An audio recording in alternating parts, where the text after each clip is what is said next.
Hello everyone and welcome again to Jason's in the House. I'm your host Jason Parisella, a realtor with Keller Williams Realty right here in Beverly. And our guest today is Bruce Weir. He's the president and owner of Weir for Hire over in Salem.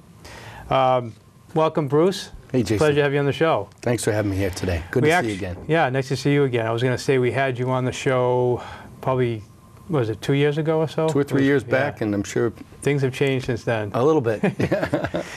So why don't you just start off, as I normally do, tell us a little bit about yourself, your company, how long you've been in business, a little bit like that, a little bit of a summary. Well, Weir for Hire has been in business since 1980 when Jimmy Carter was in office and interest rates were 18%, so quite a long time ago.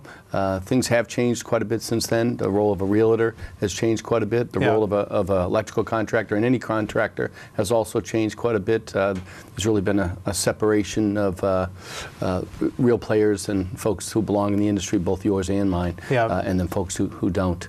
But Weir for Hire has been specializing in residential real estate, upgradings of real estate, adding power, lights, sound, cable television, phone. Boy, think about how that industry's changed in 30 years. We used to run wires to every home, and now there's wireless throughout the home. And there's still applications for hardwired, but wireless is very popular for the phone and the cable. But we retrofit. We add wires to existing homes. That's really our specialty. We do almost no new construction whatsoever.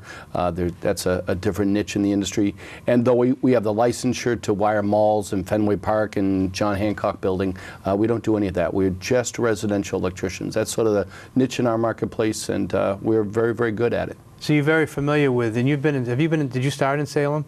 Yes. So you've been in this area doing business in Beverly, Salem, this whole general North Shore area. That's really our target zone. We're Beverly, Salem, Marblehead, Swampscott. We go up the Gold Coast a little bit because the older homes, you know, the mansions very often have the really old wiring, which we may have an opportunity to talk about, the old knob and tube wiring. And that's all being outlawed. So we go in with potentially no other work being done in the home. We go in and eliminate the magic of getting rid of all the old wiring with as little disruption to the home as possible. And we sell service. You know, we've been, it's our little niche in the industry. So you brought up a good point, which I wanted to talk about. As a realtor, I see this quite often, and it ties into selling your home, it ties into insurance. I've heard a lot of insurance companies having an issue with this. So why don't we first start, what we're talking about is a knob and tube wiring. The old knob and tube wiring. Why don't you tell us what are the different types of wiring, and then we'll get into the knob and tube and why that's an issue. So you have these different types of wiring. There is. Probably about a half a dozen different types of wiring today. The oldest being the knob and tube wiring, which is individual wires, insulated, run through the beams, and open construction of its time. And then today we have Romex wiring, which is the plastic sheathing with the wires inside and completely protected and capable of handling the heat that we now know electricity in normal operation will have. So knob and tube is actually... And what's the one that's not, was before... There's a BX. There's a BX, BX is the yeah, it's an outer metal sheathing. That's what you normally will see. You see quite a bit of that here on the North Shore. A lot of BX. It's really from the 40s, 50s, and into the 60s. So we're from knob. So knob and tube was the first, and then there was a generation of ungrounded wiring, which see, knob and tube does not have the grounding feature, which today's wiring does. Then there were 2 generations of wiring after knob and tube, which the wires were encased in one casing, so they brought the neutral and the hot wires together, whereas knob and tube is open run, you know, open wiring with no encasement at all. But 2 generations of wiring after knob and tube, they did encase them in one, but they didn't have the ground wiring. So we typically eliminate not only the knob and tube, but the 2 generations of ungrounded wiring. So very often I'll use the term ungrounded wiring when a client says, I want to get rid of all my knob and tube wiring. We check to make sure the other generations of wiring are there also, because you cannot have a 3-prong receptacle, to keep it in simple terms. You can't have the 3 prongs that you very often see in an outlet. You cannot have that 3rd prong because there'd be nothing there. I've noticed too in a lot of homes they'll have the 3-prong outlet, but it's really not. It's wired for a 2-prong. Well, you know, there's painters and homeowners all over the place that will change that outlet. many not knowingly. They think they're upgrading the outlet, but the electricity, the safety electricity, the grounding feature is not there. So it's a ghost ground, and so you'll plug in appliances. The appliance will need the ground to operate as a safety feature, and in fact, the safety will not be there. So it's a fault condition. Yeah. Doesn't apply to all things, but like a little lamp or something would be fine. But some of the electronic equipment today, which can be so sensitive, the computers, the microwaves, the kitchen appliances, all need that grounding feature to properly operate. Yeah. And the other thing I was going to say was, so just so I understand it correctly, as soon as they started wiring homes, they used the knob and tube? Yeah, actually, it's a fun time period. How far back does the knob and tube wiring go? I tell the very first electricity, I call it Tommy Edison electricity, was knob and tube wiring. It was knob and tube, yep. Okay, so pretty much any home, and we have a bunch of them here on the North Shore, built before 1935, conceivably will have a knob and tube exposure, because really there were no licensed electricians at the time. You just had carpenters and fishermen, and anybody who thought they knew enough about wiring would do it, but mostly the carpenters were doing it. So you have a 35-year exposure there, plus or minus. We easily have wiring methods that we've removed that are 100 years old. Wow. 100-year-old wiring. And when people say, well, if it ain't broke, don't fix it. I'm a New England Yankee guy myself. Ain't broke, don't fix it. And I would say, okay, you show me any utility or mechanical system in your home that's even half that age that you haven't upgraded. Right. It's earned its keep. It's got, and all 30 plus years in business, I was a proponent of getting rid of the knob and tube. And many electrical contractors and wire inspectors would say it's the best wiring method they ever did. You do hear that. You do hear that. You still hear it today. But So what is the issue? What is the issue with? Well, what's the problem with the knob? What I think your clients can understand is the wiring method was designed for open air, ambient temperature to relieve the heat of operation. And then you have, in 100 years of owning a home, you have insulation that's been added. You have rooms that were not meant to be finished have become finished.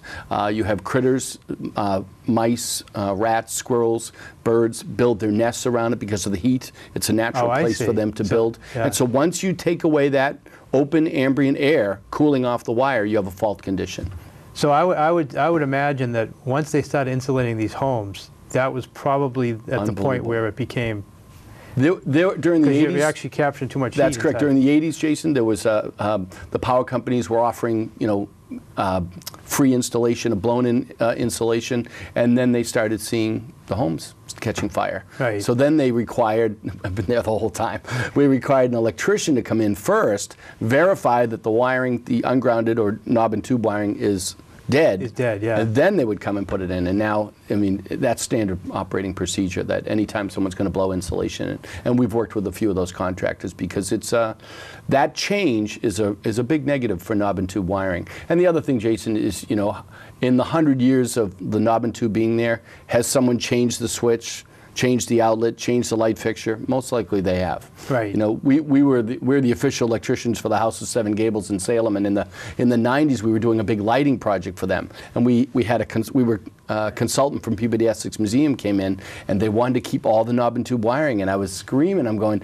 this is the House of Seven Gables. If this sucker burns down, you're nothing but a bunch of old buildings. Right. That's a good point. And so finally, a decade later, we're in the process of doing that now, and that's how I get to be the official electrician of the House of Seven Gables. We've done 2 of their 8 buildings, completely eliminated. So you took all the knob and tube, completely eliminated. It's just too dangerous. House of Seven Gables was the first one done, and the executive director, Anita Blankenby, is a very proactive gal, and she basically confirmed with her board, says we have to get rid of it now. Yeah. And she's correct. So we're going through the buildings, and so for your industry, we're being brought in time and time again, either pre-sale, post-sale, somewhere on the run. The knob and tube is really scaring folks, and you mentioned the word insurance companies. At the end of the day, it's the insurance companies that are driving it. So the insurance companies, I don't know exactly if every insurance company will just deny you, but generally I see an insurance company, if they find out you have knob and tube wiring, they won't insure the house. I tell my friends, if they have older homes and they still have knob and tube wiring,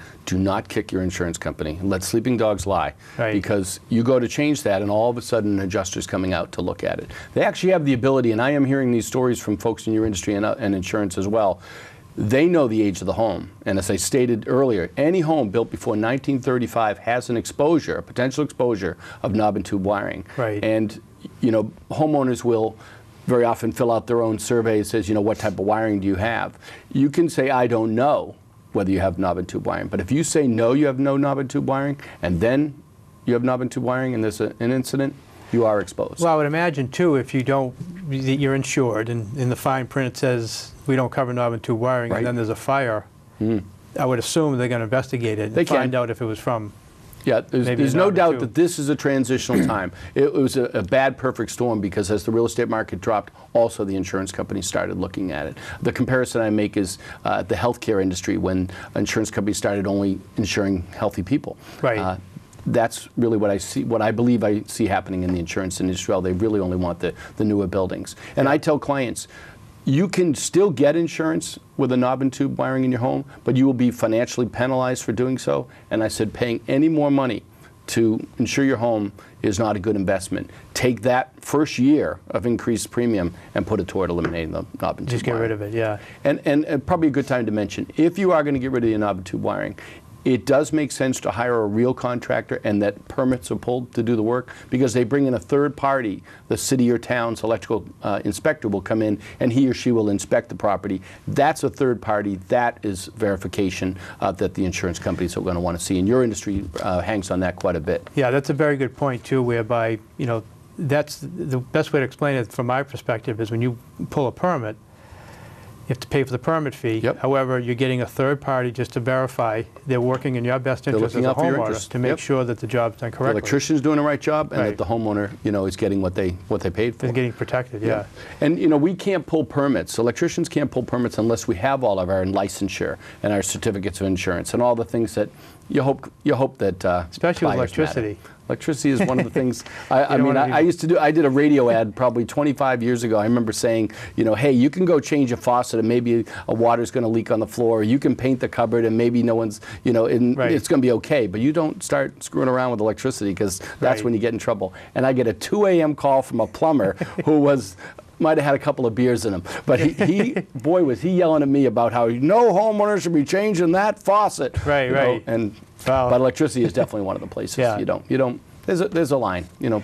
You know what I see often enough too. You mentioned it. I want to just talk about it again a little briefly. Was that, you know, people have to understand when you change the outlet, the wiring is the wiring. So a house might look completely updated, brand new switch, nice new outlets, Correct. 3 prongs, everything like that.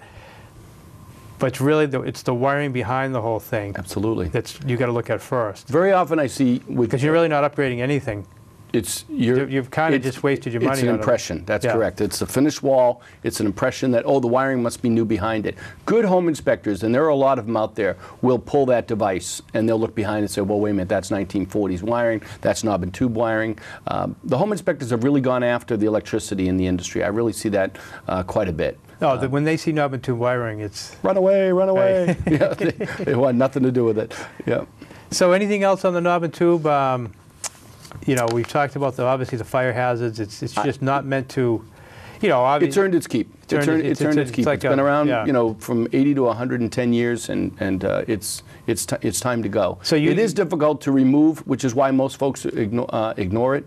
Yeah, because you got to pull. Are you pulling all the wires right out of the wall? You don't. We don't legally have to.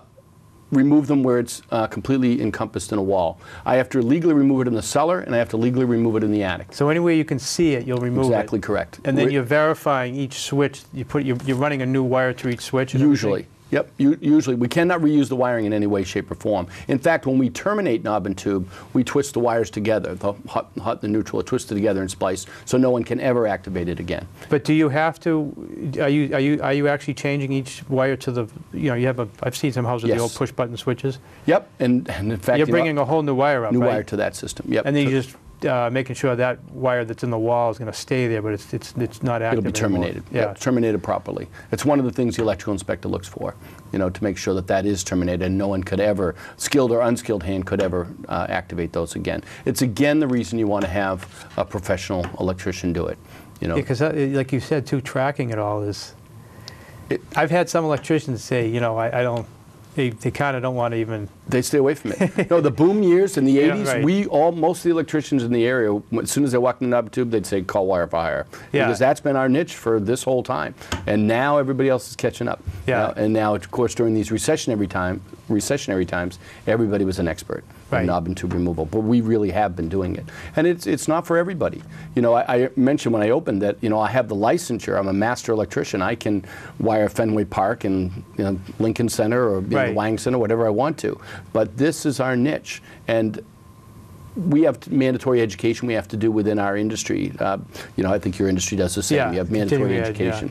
When I take that education, most of what they talk about is the residential stuff because it's different. You know, a lot of the electricians out there do the big commercial stuff. They're wiring malls and all that stuff. The residential is finesse. It's all, you know, it's a lot of snaking wires in, a little bit different.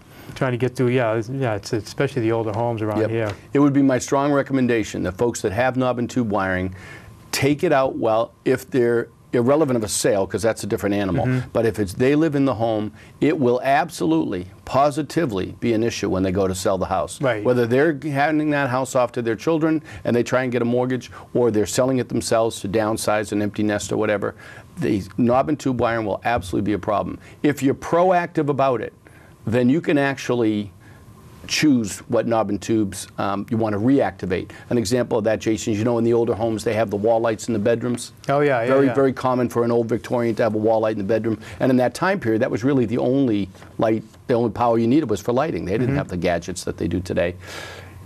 If you are proactive before you have a buyer on the hook, you can decide to eliminate all those lights altogether, patch the wall up and be done with it. And so you don't have to refeed them. But as you can attest to, if a buyer's seen a home, they've seen it, they want it. Or you're negotiating back and forth all the time. And we get brought in all the time for closing. When you're doing the knob and tube, are you also most of the time upgrading the panels and things like that? Or you don't have to. That's a misconception.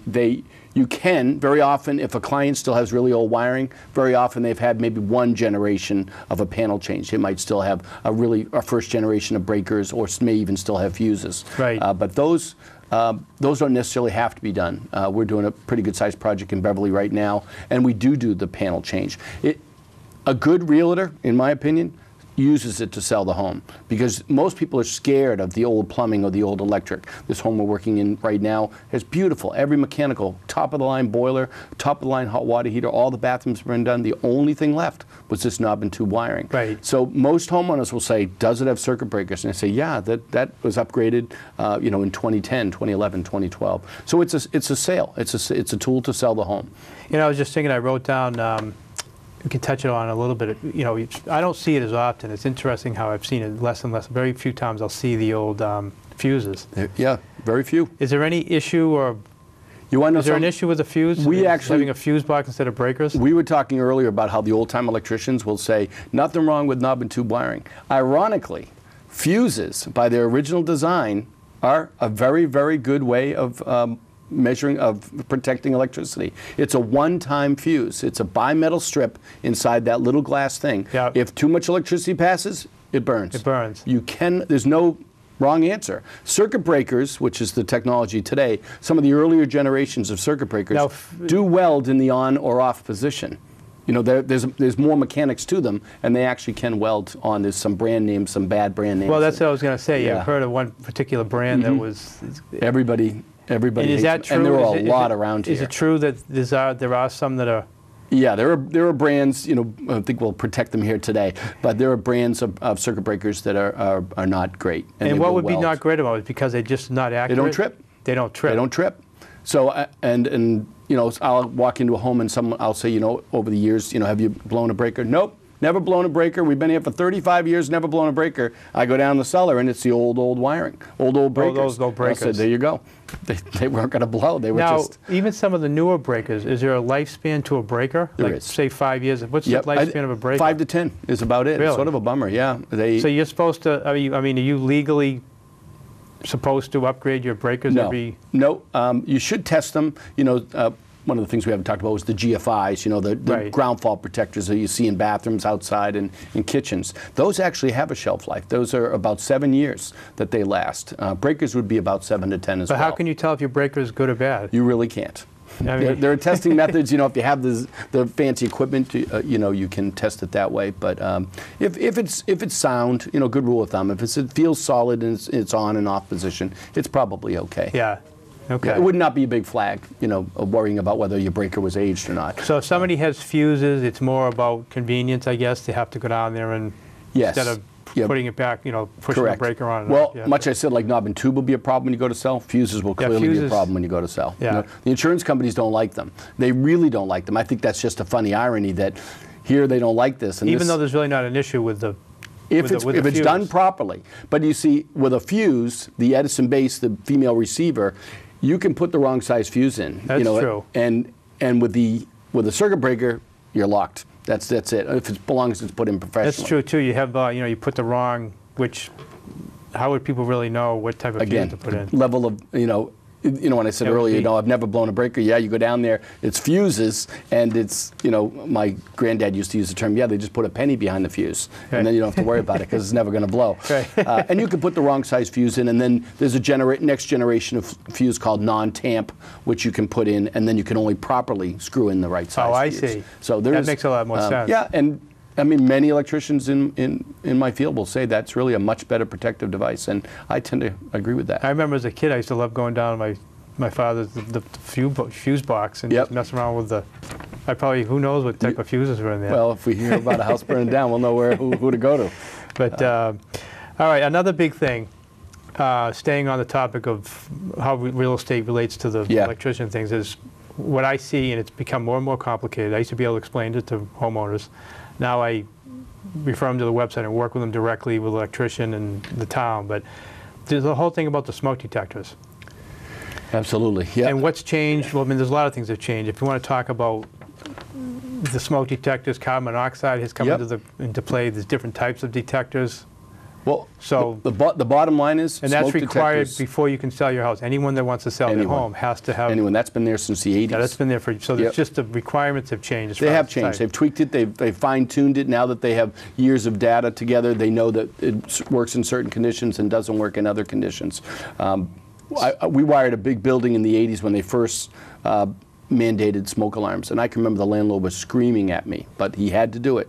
1 week later is a big house down by the college that they called Animal House, and 1 week later, you know, cigarette went into the couch, Oh, wow. place went up, and all these kids got out of the building.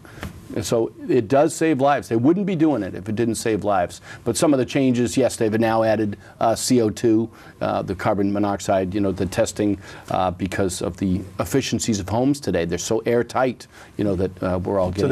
So that's why the carbon monoxide has become more and more of an issue, is because of the tighter homes. The tighter homes and Yeah. the boilers are so efficient that there's a minor malfunction that kicks back into the home. Those are also, and that's a silent killer. Yeah. You know, 90% of the CO2 deaths happen in the morning when everybody's sleeping, 5 to 10, I think it is. Yep. And so those save lives. And you want to tie them all in together. This is probably all a foreshadow for sprinklers, which are going to be coming in. They've already started. Some of the higher end homes already have them because it saves money. You know, we talked earlier about insurance companies. I would imagine that, well, first of all, if you go to a brand new construction, Mm-hmm. so you're saying on new construction, I don't think they wouldn't require sprinklers on an existing home. That would be so expensive. Commercially, they've already started. As you may Yeah. know, some of the restaurants and places of assembly, some of the larger rooms, they have mandated, so they're retrofitting sprinklers in. I don't think you'll see it in a residential capacity. New construction, I think you're going to see it. I mean, I think they already have one by the boiler, Yeah. by the furnace, you know, forced hot water, for water, you know, to put out the fire if there was one. But smoke alarms, Jason, coming to your point about for passing of real estate. Yeah, an it is- existing home, which is normally what you're seeing Yep. on an existing you home. have, you have It's national, not- you it's have not national hardwired. laws, you have state laws, and you have city laws. And at the end of the day, whatever city you're in, so it goes in reverse, whatever city you're in dictates the protection you'll need. But yes, you have interconnected smoke detectors, you have battery-operated smoke detectors. I think 1975, if your home is older than that, then that is one type of protection. I think they'll allow the battery-operated in there. I know that if you do have existing interwired smoke detectors, you would need to stay with that. They will not let you lower the quality of the installation. So you can't go from a hardwired to a battery. Very good point. You can't have You're absolutely correct. some battery and some hardwired. Correct. You cannot mix the two together. Yeah. So if you have interwired already, you would need to meet today's locations, inside the bedroom, in the boiler room, and then you also get into heat detectors when you have garages in the home, and they also hook in the CO2. So it's pretty elaborate. It's gotten a lot, and it used to be the olden days the realtors would be able to stay abreast of them. I tell guys and gals in your industry, check with downtown. Yeah, because the other thing they changed recently was because of people were actually, like, you have a smoke detector near your kitchen. Yep. And every time you cook, the smoke detector would go off. No, maybe when you cook. Yeah, if you're not a good cook, then but basically, so they made those, those have to be, I don't know if it's photoelectric or ionization. Yep. Because everybody was taking out the battery. Correct. So now they have one that doesn't go off when you cook as much, I guess. Yep, That's it's the photoelectric and the ionization. And one of them detects flame a little bit better and one detects smoke a little bit better. So yes, they now dictate the certain type you have to have near the kitchen. And the same, we were having a problem with the steam coming out of the bathrooms. Oh, that's we're right. also near kicking the off. Yeah. So those are, I tell you, haven't been in business so long, it used to be a sheet of paper. Now it's a small booklet. Yeah. Small booklet that you need to.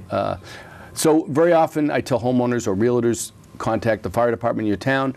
Very often they'll send somebody down because in New England here we have convoluted homes. We have an old Victorian that now has an annex off the back or attached garage. So it's best to check with the authorities. And I've noticed experience-wise too, even like Beverly and Salem, you could get a completely different answer. Completely different. From Salem to Beverly. So completely different. It's true that you really have to make sure you're in touch with your local. Yeah, we try and help the realtors and the homeowners bridge from what they have now to what they may need. But at the end of the day, every town is pretty much different. Yeah. Let's talk a little bit about, because this has all changed too, when I get confused as to are they going to outlaw certain light bulbs or what's legal, what's not legal, how you're supposed to dispose of them. I'll tell you, we have heard so much.